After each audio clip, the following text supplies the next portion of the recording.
বুয়েট শিক্ষার্থীদের ৩ দফা দাবি পূরণ না হওয়ায় প্রকৌশলী খাতকে মৃত ঘোষণা করে গায়েবানা জানাজা পড়ালেন বুয়েট কুয়েট চুয়েটের শিক্ষার্থীরা। এর আগে তারা শাহবাগ ব্লকেট করে ১ ঘন্টার আলটিমেটাম দিয়ে যমুনা অভিমুখে পদযাত্রা করলে হোটেল ইন্টারকন্টিনেন্টাল মোড়ে পুলিশের বাধা অতিক্রম করলে সাউন্ড গ্রেনেড টিয়ারশেল মেরে তাদের ছত্রভঙ্গ করে দেন পুলিশ। এ সময় ইটপাটকেল নিক্ষেপ ও হুড়োহুড়িতে পুলিশ ও শিক্ষার্থীদের বেশ কয়েকজন আহত হয়। RICL TMX, যুগের পর যুগ স্থাপনা থাকে মজবুত।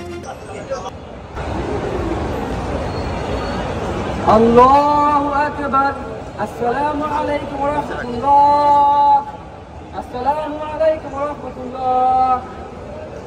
আমাদের প্রতীকী জানাজা শেষ হলো, আমরা আমাদের মাঝখানে চলে যাই। মাঝখানে আমাদের স্লোগান ছিল, স্লোগান